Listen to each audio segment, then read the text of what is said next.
Бақыт көрер ел, қара көзімнен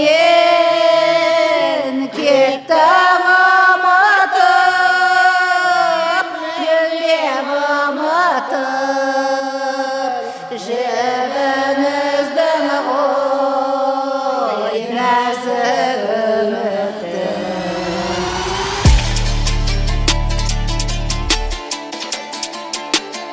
Жастар мен жайсаңдардың туған өндіріс ауылына қош келдіңіздер. Мынау өндіріс ауылының жалпы орта білім беретін мектебі. Мектебімізге міне бүгінгі таңда 38 жыл болды. Мектебіміз 1988 жылы салынған, іргетасы қаланды. Оған дейін де мектептер болды ауылда, бірақ кіші саманмен салынған үй сияқты көлемде болған. Мектебіміз 194 орындық, бірақ қазір бала саны 60 қана бала бар. 2025 жылы өте бір керемет жаңалық болды. Енді өзім аудандық мәслихат депутаты болғаннан кейін аудандық білім бөліміне осы Новочеркасск және өндіріс мектептерінде жаңадан жабдықталған кабинеттер болса екен, балаларымыз қаланың балалары сияқты түрлі лабораториялық жұмыстар жасаса екен деген мақсатпен бірнеше рет хат жаздық. Қазақстан халқына қоры және мынау Желкен қоры бар, білім инновациясы бар. Сол барлығы бірлесіп осы мектебімізді жаңартып алдық. Кабинетімізді барлығын әзірлеп, ішін толыққанды материалдық базасын барлығын жаңартып берді. Жаңа құндылықтар. Қазіргі кезеңде мынау біздің басты назар ұлттық құндылықтарға негізделген білім беру. Біз оны қалай береміз? Қалай оны ары қарай дамытамыз? Қалай біз оны бала бойына сіңіреміз? Біз оны қалай осы мынау пәндерге мысалы үшін кіріктіре аламыз деген дүниенің барлығын біз өте жіті қамтуымыз керек деп ойлаймын. Біздің мектебімізде енді өздеріңіз көріп отырғандай аталар клубы бар, әжелер клубы бар, ағалар және жеңгелер клубы бар. Сонымен қатар әкелер клубы бар. Бұл құндылықтың жойылып кете жаздаған кезі болып, қайтадан еліміз тәуелсіздік алып, осындай жақсы кезеңге кез болып, қазір жастарымыз бақытты заманда өмір сүріп жатыр деп есептейміз. Сол жастарымыз ұмытып бара жатқан көптеген қазақи салт дәстүрлерге насихат беріп жатырмыз. Біздің насихаттаушымыз, тәлім тәрбие беру осы мектебіміздің меңгерушісі Дәнекер Қолғанат қызының демеуіменен осы топ құрылып жатыр. Бетке ұстарымыз осы мектебіміз. Сол мектебіміздегі балаларымыздың бар жақсылығын тілеп отырамыз. Қыз балаларға мұнда тоқу, жаңағы төрт түлікті пайдаланады ғой ауылдық жерде. Сиыр ұстайды, түйе ұстайды дегендей, жылқы, қой дегендей, әр түліктің өзінің бойындағы қасиеттермен таныстырамыз балаларды. Мысалы, қойды ұстасақ, қой өсірсең, мал өсірсең, қой өсір, өнімі оның көлге өсір дейді ғой. Оның етін жейміз, сатсаң ақша, үстіндегі жүніне мысалы жуып, тоқып, иіріп, киім-кешек, қолғап деген сияқты өнерлер, киіз тоқимыз. Ертеде ата-бабаларымыз бәрі киіз тоқу болатын, оның бәрі қазір жоқтың қасы. Кейінгі жастар оны біле де бермейді. Осылай қазақи ауылдарда осындай кішкене кішігірім үлгілі насихаттау жүріп атқандықтан үйрене бастар, ел көркейер әлі. Осы қазақи құндылықтарымыз ешқашан жойылмасын. Біз негізі алтауымыз өзіміз жеңгелер осы мектепке келіп, қыздарымызға мысалы асты әзірлеуге, басқа орамал тағып жүру керек жеңге деген, ас пісіргенде мысалы тоқма, жаңағына қолөнер бәрін көрсетіп, жеңгелік міндетімізді оларға үйретеміз. Бұл артымыздан келатқан қыздарға көрсетеміз жеңгелігімізді. Ұлдар да көмектеседі бізге. Қызды сыйлау керек, қатты сөйлемеу керек қыз балаға деген сияқты ұлдарды тоже нетеміз. Біздің ауылдың балалары жеңгелерін қалай сыйлап, көмектесу, жаңағындай мен келін емеспін деп айтпайды, жеңгеге көмектесіп, кісі шақырса да көмектесіп, қол ұштарын беріп отырады біздің балалар, жеңгелерге. Мысалы, біз өзіміздің жеңгелерімізден көргенімізді, біздің жеңгелер мысалы бізді қалай еркелетіп сөйлейді, атымызды еркелетіп айтады. Сол сияқты бізді үйдегі жаңағы қайын сіңлімізді соларды еркелеп жұмсайсың ғой, енді айғайлап ұрсып жұмсай алмайсың ғой, еркелетесің ғой, еркелетіп айтамыз, негізі тіл алады ғой. Қазіргі нақышта міне біздің өзіміздің қазақи құндылық заттарды балаларға үйретіп, ата-аналар бәріміз бірігіп жасап жатқан дүниелеріміз өте көп. Мысалға міне қазақ үйіміз, ата әжеміз, бауырсағымыз дегендей, одан кейін жасап жатқан дүниеміз баяғыда аталарымыз жаңағы малымыз көп болсын деп босағаларына іліп қойған кәрі-жілік сүйектерді соны әсемдеп жақсылап балаларға үйретіп жүрміз. Өзіміздің аспаптарымыз, қазақ аруы міне, одан кейін шаңырақ дейді. Шаңырақты да бұлай жасап балаларға өте қазіргі неде этностильде көрсетіп үйретіп жатқан жағдайымыз бар. Біз негізі ата-аналар жинап жатырмыз, жасап жатырмыз, балаларға соны дәріптеп, балаларға көрсетіп, балаларымызда келешекте соны жасап, ары қарай дамытып, түсінсін дейміз. Қазіргі таңда көбісі интернетте, соткада отырмас үшін осындай уақытымызды соларға бөліп, балалардың ой өрістері бөлінсін деп, осындай дүниені көрсетіп, кішкене болса да ол балаларға мотивация дейді ғой енді. Сол дәріптеп жүрген жағдайымыз бар солай. Енді ол қалай құрылды дегенде, осыдан 3 жыл бұрын бұл өз жұмысын бастады. Ең алғаш бізде біртұтас бағдарламасы аясында жоба болып жүзеге асырыла бастады.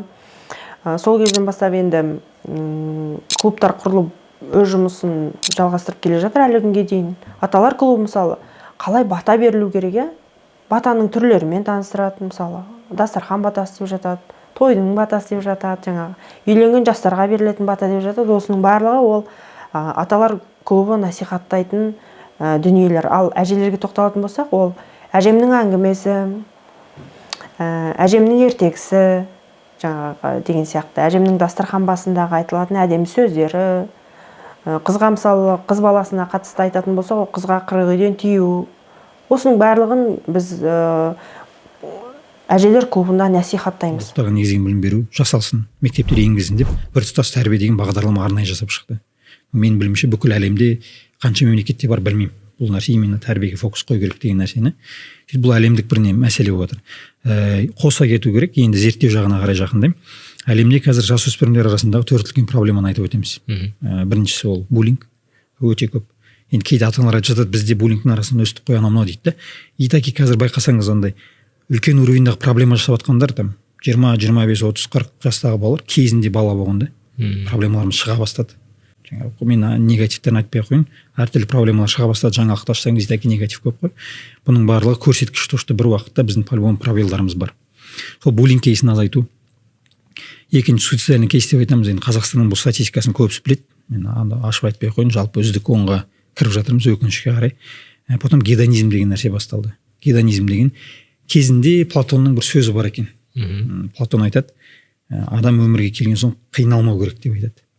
Бұны буквалисттер бар ғой. Тікелей қабылдайтындар бар, екіншісі түпкі мағынасын іздейтіндер бар. Сол буквализммен өткен жер, наверное, қазіргі уақытта мен не үшін қиналам деген адамдар көбейіп жатыр ғой. Мен не үшін жасаймын? Жаңағы child free деген терминология шықты. Тағысын тағы деген сияқты. Бала өсірудің орнына мысық өсіру, ит өсіру, неше түрлі форматтар шыға бастады. Бұл түбінде сол нәрсені әкеледі. Гедонизм деген жаңағы қиналмай ләззат алу ма, дословно аудармасын білмедім, но менің түсінігімде гедонизмнің жаңағы өмірге жауапкершілік алмау деп айтамын. Өмірде кез келген іс-әрекеттің жауапкершілігі бар. Сол жауапкершіліктен қаша салу просто. Мен не үшін еліме қызмет етемін, мен не үшін қосымша үйренуім керек, маған мынау не үшін керек деген көп сұрақтар қойып кетеді адамдар. Жасамаудың себебін іздеп әртүрлі сұрақтар қою мүмкін. Бұл үшінші проблеманы айттым. Төртінші проблема бар, зорлық-зомбылық. Әртүрлі уровеньдағы жаңағы зорлық-зомбылықтың түрлері бар. Енді бұл төрт үлкен проблеманы шешуге көптеген жолдар бар, көптеген методикалар бар. А методикасы, Б методикасы, С методикасы, Д методикасы деген сияқты.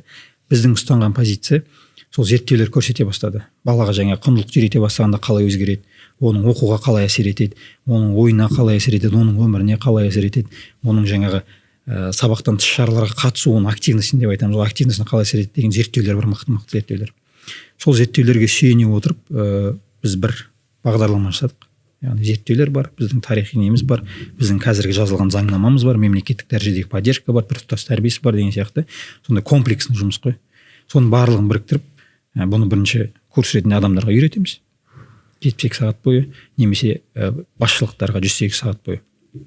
одан кейін мектеп жүйесіне енгізуін қадағалаймыз и 1 жыл бойы поддержка жасаймыз. Біз жиналыс жасаймыз да, оқушыларға айтамыз. Задание береміз ғой балаларға, тапсырма береміз. Крышкаларыңды лақтырмаңдар, бутылкаларыңды жинаңдар деп. Жаңағындай қолөнер неше түрлі жасаймыз. Пайдалы затқа жұмсаймыз, пайдаланамыз. Балаларға мотивация береміз да, андай шашпау керек, жинау керек, оны өткізуге болады, одан бірдеңе жасауға болады деп, осындай заттар жасатқыздық балаларға тоже. Мен негізі 6 балам бар, көп балалы анамын бұл мектепте. 6 балам оқиды осы мектепте. Иә, ата-анам, көп балалы ата-анам. Құндылық деген баланың бойына жақсы қасиеттерді үйретіп, миіне құю ғой, енді айтып отыру керек. Осының бәрі құндылық балаға көрсетіп жатқан. Қалай жүру керек, қалай киіну керек, қалай тұру керек. Үйде мысалы мен жаңа таласып, Даникер Қолғанатқызы бізді бүгін шақырды, мектепке баруым керек. Ответственность қой енді, жаңағы мектепке деген, балаларға деген. Соны бізден көріп, балалар көреді да, тоже мұғалімдер айтты, болды, істеу керек, тыңдау керек дегендей, бізден пример алып өседі ғой балалар. Сонымен қатар біздің мектебімізде өнегелі 15 минут деген жобамыз бар тағы. Ол 15 минут деп атында тұр ғой, өзі оқушы мен ананың арасындағы, мысалы, қыз бен ананың арасындағы немесе ұл мен ананың арасындағы байланысты қалыптастырушы желі деп айтсам болады. Ол дегеніміз тәрбиелік мәні өте үлкен деп айта аламын. Мысалы, біз 15 минутта бір тәрбиелік құндылықты баланың бойына сіңіріп беруіміз мүмкін. Мысалы, бір кейсті айтып берсе анасы, немесе бір кішкене бір қысқа бір даналық тағылымын айтып берсе, оның өзі бір үлкен баласына тәрбие. Әкесі, жүр балам, ұл баласына мысалы айтса, жүр балам, даладағы есік алдына қар тазалап жіберейік деген сияқты, сен маған қолғабыс тигіз десе, оның өзі үлкен жаңағы көмек деп ойлаймын. Сонымен қатар мынау ата-аналарды жаңағы педагогикалық қолдау орталығы біздің мектебіміздің ата-аналары өте жаңағы бір ауыздан жұмыс жасайды негізі. Ол деген не? Ол деген мектепке қамқорлық, ол мектепке деген үлкен құрмет, ұстаздарға деген құрмет деп білемін. Кішігірім ғана қуаныштың өзі үлкен дәреже ғой осы кезде. Жас кезімізде бәрі өтті, өмірдің ендігі қуанышы осы. Сол ауылымыздан наурыз болып жатыр биылғы жылы, міне наурыз тойымызда тағы да осылай бәріміз киініп, жеңгелер тобы, аталар тобы, әжелер тобы әндерін айтып жатыр. Балалардың арасында әйтеуір өзімізді ауылда осындай ата бар, әже бар деген сияқты көріністер көрсетіп жатырмыз. Жеңгелері жаңағы қыз ұзату болып жатыр, қыз жаңағы сыңсу айтып жөнелтіп жатыр. Қазақи сол құндылықтың бәрін еске алып өткізіп жатыр ғой. Ұстаздардың еңбектері зор ғой. Үйде ата-аналар, мектепте ұстаздар. Соның арқасында балалар жақсы азаматтар болып шығуға тиісті. Бізге бар керегі қазақи құндылықты ұмытпаған нағыз қазақ азаматтар өссе екен деп тілейміз. Қазақ тіліміз, дініміз, қазақи құндылығымыз ешқашан жойылмасын. Әрмен қарай дами берсін. Әрине көп мектептерде орыс класымен аралас болады да, көбінесе жеке бұларды қолдана алмайды. Мынау бізде қазақи мектеп, қазақ елі, өзі қалың қазақ қыпшақ елі осы ел. Сол 11 жылдық мектеп осындай шағын ауылда болады деп те ойламайсың.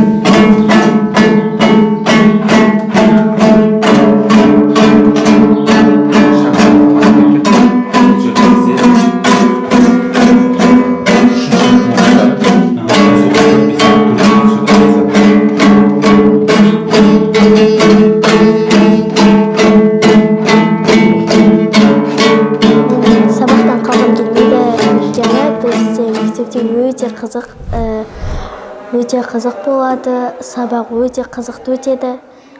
Маған мектеп өте қатты ұнайды жалпы. Мен өз отбасыма тоқтайтын болсам, бізді үстел үстінде үлкенге құрмет, кішіге ізет айтылады.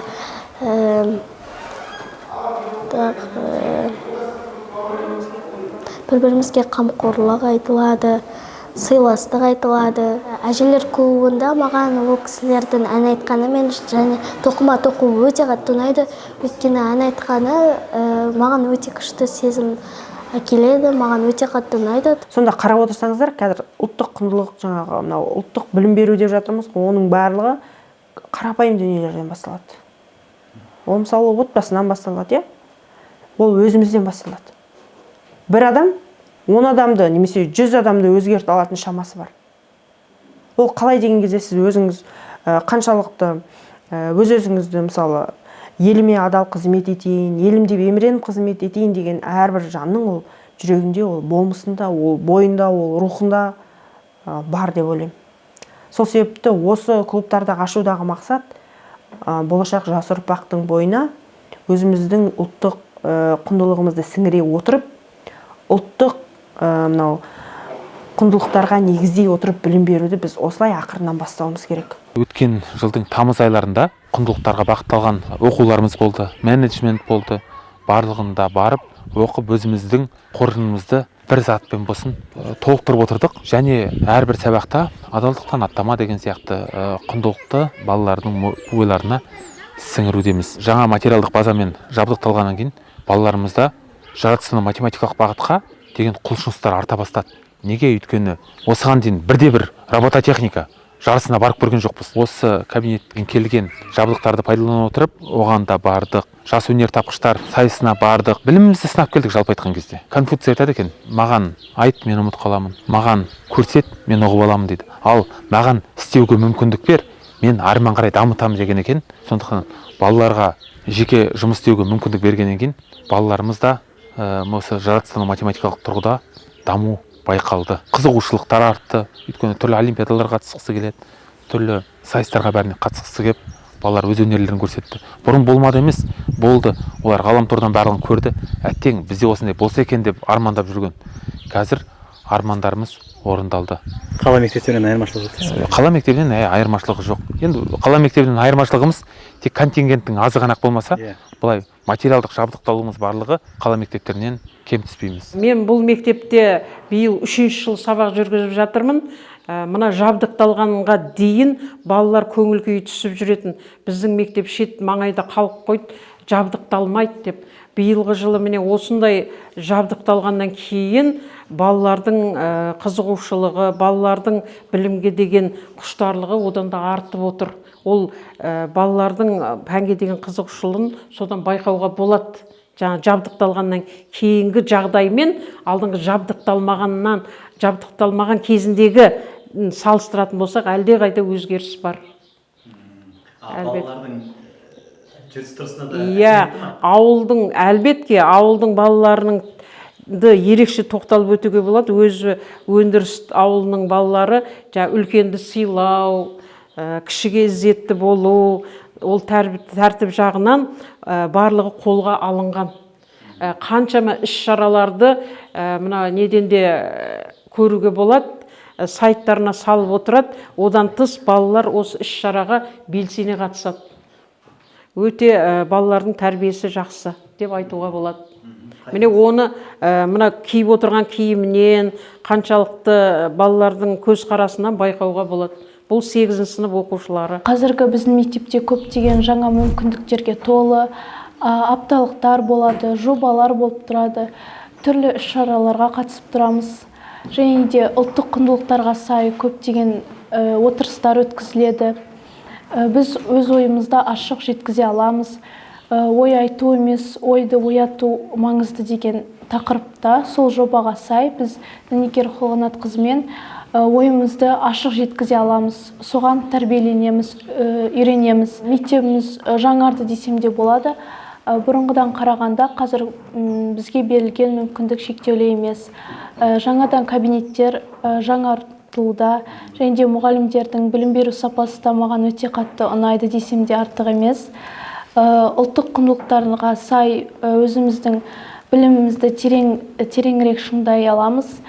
Жалпы әр адам өзінің біліміне сай жаңағы ұлттық құндылықтарын білу керек, және де оны сақтап, ары қарай жетілдіру керек деп ойлаймын. Оқуға негізі мен ауылдық квота арқылы түскенмін. Сол үшін менде отработка ауылда істеу керек деген сияқты.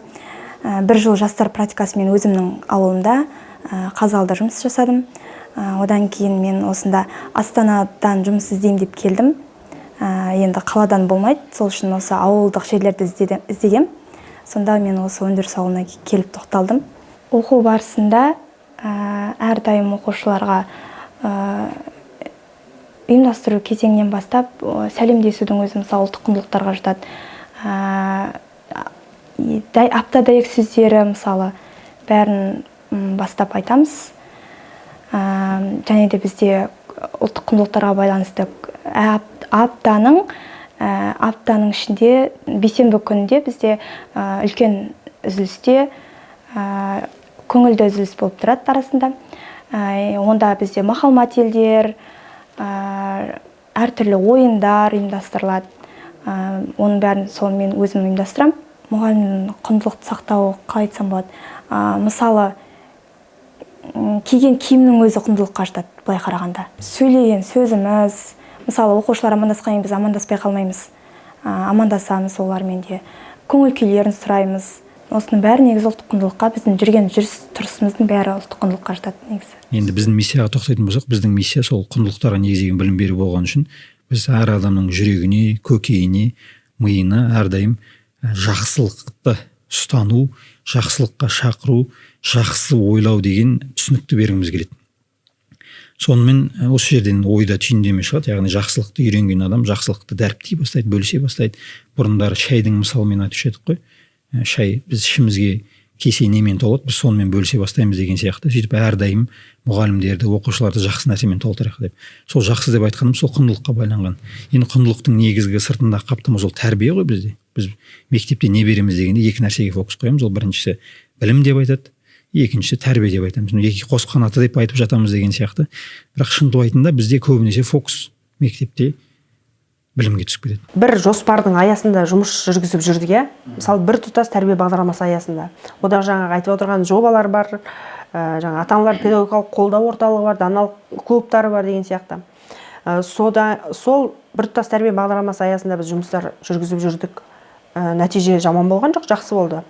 Бірақ та 2025 жылы біз Көкшетау қаласында осы құндылықтарға негізделген білім беру жүйесі арқылы жасалып жатқан бір үлкен бір жаңағы іс-шара дейміз ба, курсқа тап болдық ең алғаш. Қуаныш ағай сабақ өтіп жатыр екен. Сосын біз оны жаптық та, келіп біз Қуаныш ағай сіз емес, біз ана кісітеміз деп айтып қалдық та. Жаңағы біз басқа топта екенбіз деп. Содан кейін ол топқа барсақ, ол топта толып кеткен. Жаңағы содан кейін біз Қуаныш ағайдың тобына келдік. Сол кезде ең алғаш рет Қуаныш ағайдың жаңағы қойған сұрағы осы күнге дейін жеткен жетістігіміз және де біздің келесі жететін жетістігіміз туралы жазу керек болды да қысқаша. Сол кезде біз ойымызды жаздық, айттық, жаңағы содан бастап біз бірінші күні, яғни танысу болды, сонымен кеттік. Ал екінші күннен бастап жаңағы біз курстың барысымен таныса бастадық жалпы. Осы мына құндылыққа негізделген білім берудің мақсаты не? Ол жерде қандай дүниелер насихатталады, не айтылу керек, жалпы мектептерде қандай жұмыстар жүзеге асыру керек деген дүниелермен біз таныс бола бастадық. Яғни критерийлері бойынша. Содан кейін біз бұл курстан нені байқаймыз? Бұл курстың басқа курстан ерекшелігі еркіндікте. Содан кейін курстың барысында мұғалімдерді жаңағы демалдырып отыру, кофе брейк ұйымдастыру, тәтті шай беру, тәттілер беру, оның өзі мұғалімге үлкен жаңағы қолдау деп өз басым түсіндім. Біз 2 апта оқыдық, курсты оқып, курсымызды сәтті аяқтадық. Содан кейін маған ой келді. Мен не істеуім керек? Қызық. Мен біртұтас болса да мен біртұтас тәрбие бағдарламасында жүрмін. Бірақ мынау курс маған өте қатты әсер етті. Себебі менің ойымдағы, менің сол бір жүрегімнің түбінде жүрген дүниені осы курс маған алып келіп, өзімнің миымда бір сондай үлкен бір жарылыс жасады деп айтсам болады. Себебі курс барысында алған дүниені әкелу, жүзеге асыру, осы оқушылармен бірге жұмыс жасау, ата-анамен бірге жасау маған өте жұмыс. Биылғы жылы өте қызық болды да. Бірақ та бұрын мен оны бір жұмысым деп қабылдайтын болсам, қазір кезде мынау құндылыққа негізделген білім беру деген сөздің өзі маған өте қатты ұнады. Бізге сол қадам кітабын берді. Қадам кітабының ішінде барлық шаралардың несі, қымыжысы, жоспарлары бәрі бар. Қадам кітап Бұл кітаптың ішінде түрлі іс-шараларға байланысты, ата-анамен жұмыс, сыныптан тыс шара, барлығына байланысты нелер, қымыжылар барлығы дайын, сабақ жоспарлары бар. Бұны біз жүзеге асырып та көрдік ағай. Және бұдан жақсы қорытынды шықты. Біз дастархан әдебі, дастархан басындағы мәдениет деген тақырыпты алдық. Иә, осы кітапта бар. Сөйтіп оқушылар қаншама ақпараттар алғанын жайлы айтты. Өзі бұрын білмейтін жаңағы. Одан кейін бір оқушым айтты да маған, мұғалім біз жаңа осыны 5-6 балаға бөліп, жаңа сыныптарға айтқызып, енді тәжірибе маған өткізу керек қой, эксперименттен өткізу керек. Сол кезде бір оқушының айтқаны жаңағы, мұғалім біз үстелдің басында өсек емес өсиет айту деген осыдан басталған негізі. Жаңағы смартфон, телефон ұстамау керек екен. Расымен де арнайы тағамды дұрыс шайнап, дұрыс жұту керек екен деген сондай бір оқушымның бір сондай бір сөзі де болған негізі. Өте берері өте көп. Енді мен оны күні-түні бүкіл жылдар бойы айта беруім мүмкін. Мен тоқтата алмай қалуыңыз да мүмкін деген сияқты. Өте қатты ұнайды. Бұл жұмысқа деген менің махаббатым осы ұлттық құндылықтарға негізделген білім беру курсынан басталған негізі. Содан бастау алды. Сөйтіп қазіргі уақытта мен шын жүректен жұмыс жүргізуді одан да ары қарай арттырған сияқтымын. Негізі жұмысыма адал болуды, жауапкершілікпен қарау, ол менің ең үлкен жаңа өзімнің қолданатын негізі ұстанымым деп айтсам болады. Бұл мектеп өз басыма келсем өзіміздің алтын ұямыз.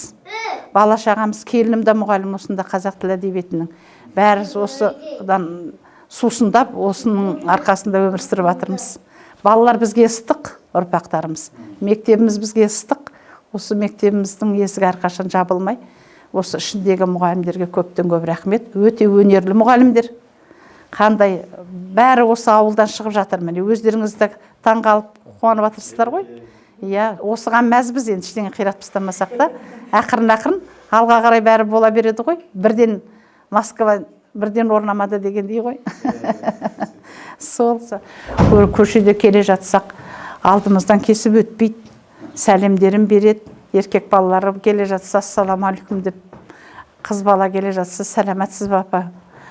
Бір жерден көтере алмай бара жатсаң, мен апарып тастайын апа, көмектесіп жіберейік деген, бізде бір-бірімізге деген сондай көмекшілдігіміз, бір-бірімізге деген жанашырлығымыз бұл елде өте басым, өте таза қазақи, бір жерден, бір сырттан солай өскен адамдарымыз, ұрым-пітағымызбен өсіп келе жатырмыз.